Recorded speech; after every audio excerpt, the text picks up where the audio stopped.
नमस्कार दोस्तों, मैं आज एक बार फिर आप लोगों के सामने हाजिर हूँ संसद के आगामी सत्र के बारे में। और इस 19 तारीख से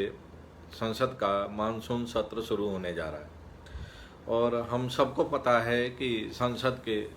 सत्र की तैयारी के लिए सत्तारूढ़ दल और विपक्षी पार्टियां अपनी रणनीति बनाने में जुटी हुई हैं।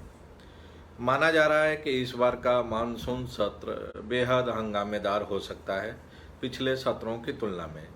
क्योंकि इस बार तमाम ऐसे मुद्दे हैं जिसको लेके कि विपक्षी पार्टियां सत्तारूढ़ दल और ख़ास तौर से केंद्र की सरकार को कटघरे में खड़ा करने की कोशिश करेंगी संसद के अंदर। अब देखना है कि वे इस काम को कितना प्रभावी तरीके से, कितना सुनियोजित तरीके से और कितना अच्छी रणनीति बना के और फ्लोर मैनेजमेंट के तहत कर पाती हैं। लेकिन तैयारी दोनों तरफ से है, सरकार की तरफ से भी है और विपक्ष की तरफ से भी है। सरकार ने मानसून सत्र के मद्देनज़र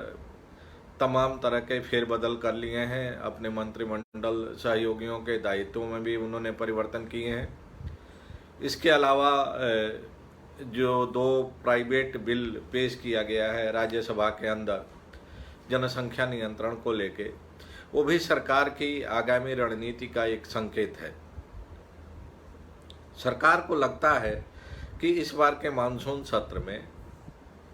विपक्षी पार्टियां देश की बिगड़ती अर्थव्यवस्था, बेरोजगारी, महंगाई, कोरोना महामारी से हुई तबाही, वैक्सीन की अनुपलब्धता, इन सारे मुद्दों को लेके सरकार पर दबाव बनाने की कोशिश करेंगी, सरकार की नीतियों की आलोचना करेंगी। और सरकार नहीं चाहती है कि विपक्ष के द्वारा बनाई गई रणनीति के आधार पर सदन के अंदर चर्चा हो सके। ये हर सरकार की कोशिश होती है कि सदन के अंदर वे अपने एजेंडा को लेकर आगे बढ़े और बढ़ने की कोशिश करती जाती है हर सरकार। और इस सरकार की भी यही कोशिश है कि जो विपक्ष की रणनीति होगी, जो विपक्ष का एजेंडा होगा, उस पर सदन की कार्रवाई आगे न बढ़ा के जो सरकारी एजेंडा होगा, जो सरकारी पॉलिटिकल एजेंडा होगा, उस पर आगे बढ़ाने की कोशिश की जाएगी। तो सबसे पहले तो हम शुरुआत करते हैं जनसंख्या नियंत्रण का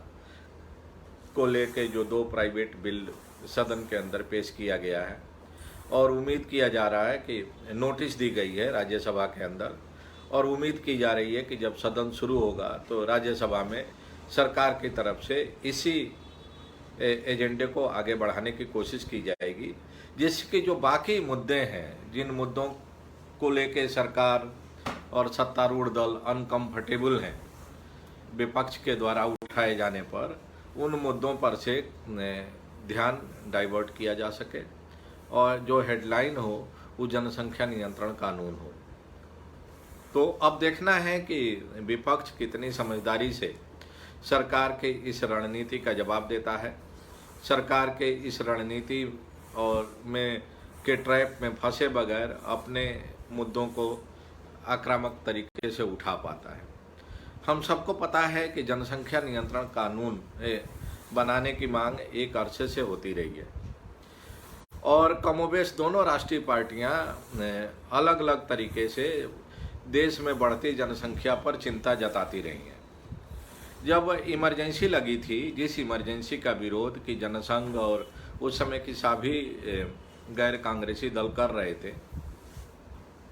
उस इमरजेंसी के दौरान संजय गांधी ने जो 5 पॉइंट प्रोग्राम शुरू किया था, उसमें एक फैमिली प्लानिंग और जनसंख्या नियंत्रण का भी मुद्दा था। लेकिन उस समय तमाम गैर कांग्रेसी दलों ने इस मुद्दे का पुरजोर विरोध किया था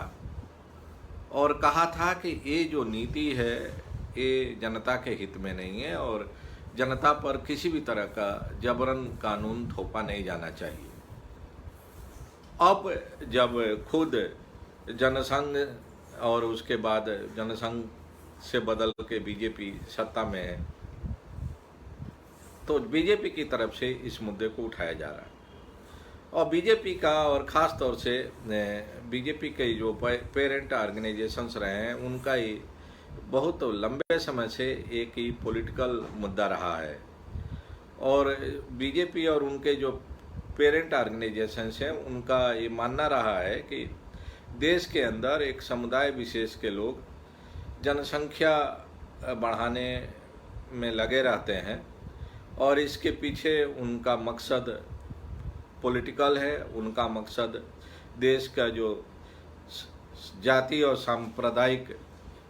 पूरा जो डेमोग्राफी है उसको चेंज करना है, उनका समीकरण बदलना है, और धीरे धीरे चल के जो देश में बहुसंख्यक हैं उनको अल्पसंख्यक की कैटेगरी में ढकेल के पहुंचा देना है। तो इसलिए जनसंख्या नियंत्रण की मांग बीजेपी और बीजेपी के पेरेंट ऑर्गेनाइजेशन करते रहे हैं। अब आंकड़े तो कुछ और बताते हैं, और इतिहास पर अगर हम नज़र डालें तो हमारे देश में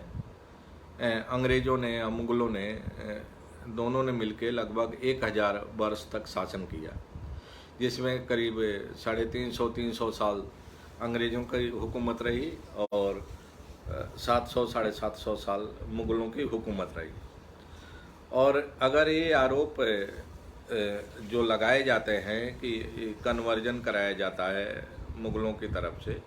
अगर ये आरोप सच है तो जब मुसलमानों की हुकूमत रही 750-700 साल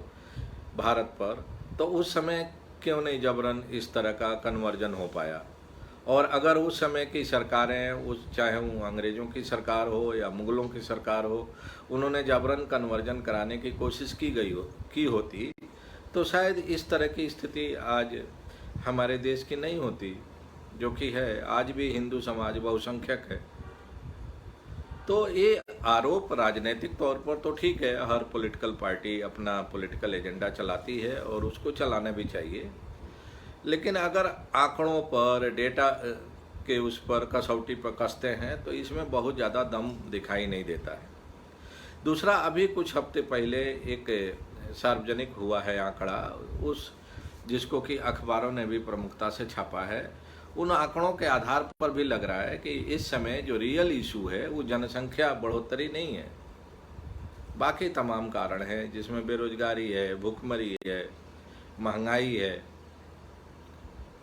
जिसके चलते कि देश के सामने गंभीर संकट खड़ा हो रहा है। और आने वाले समय में अगर इसको काबू में नहीं किया गया तो देश में एक भयावह स्थिति पैदा हो सकती है। और शायद यही कारण है कि तमाम वे नेता जो कि माना जाता है कि मंडल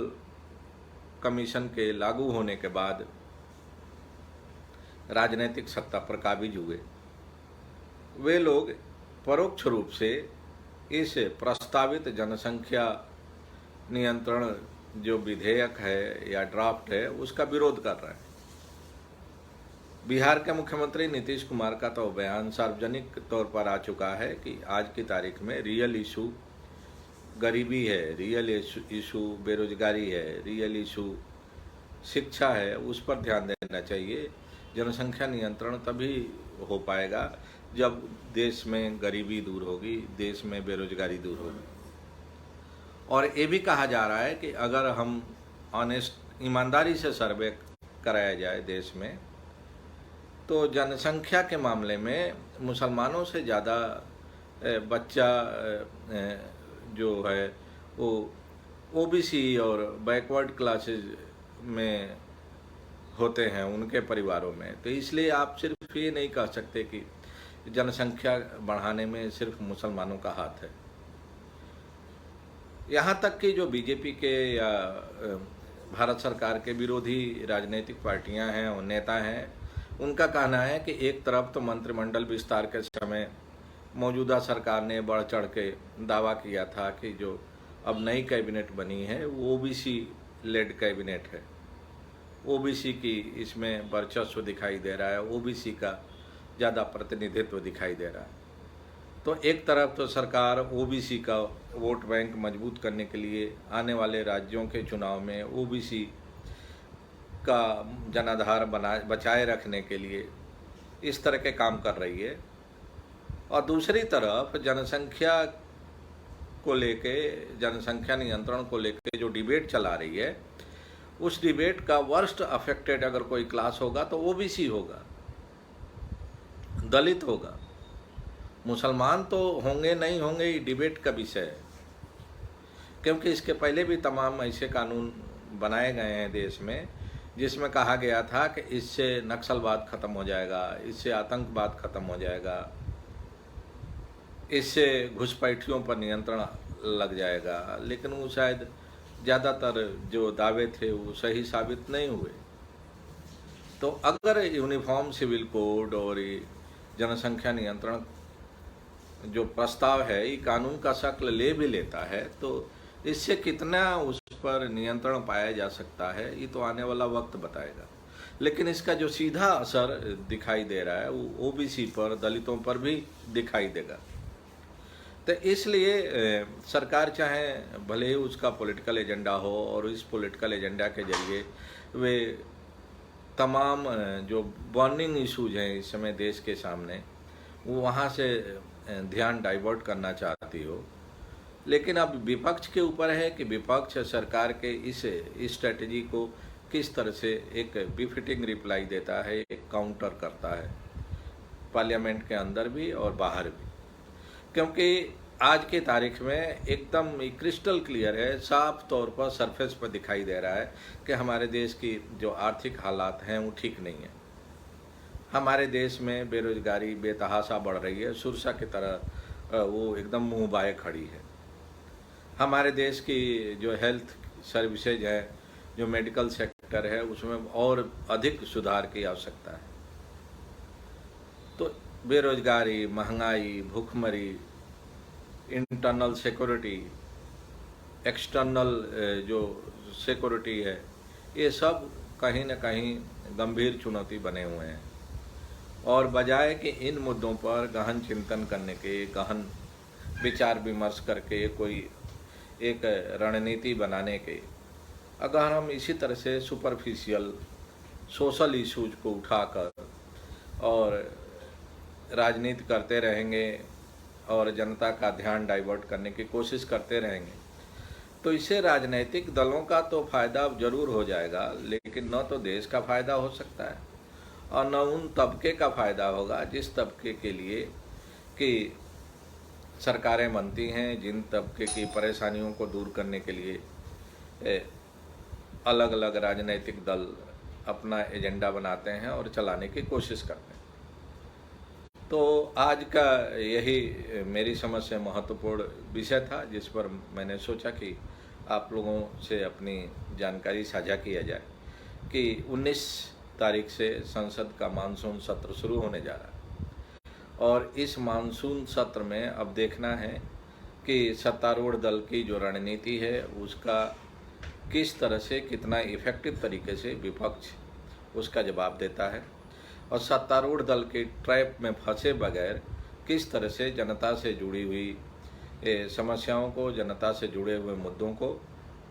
उठाने की कोशिश करता है। बहुत बहुत धन्यवाद। फिर हम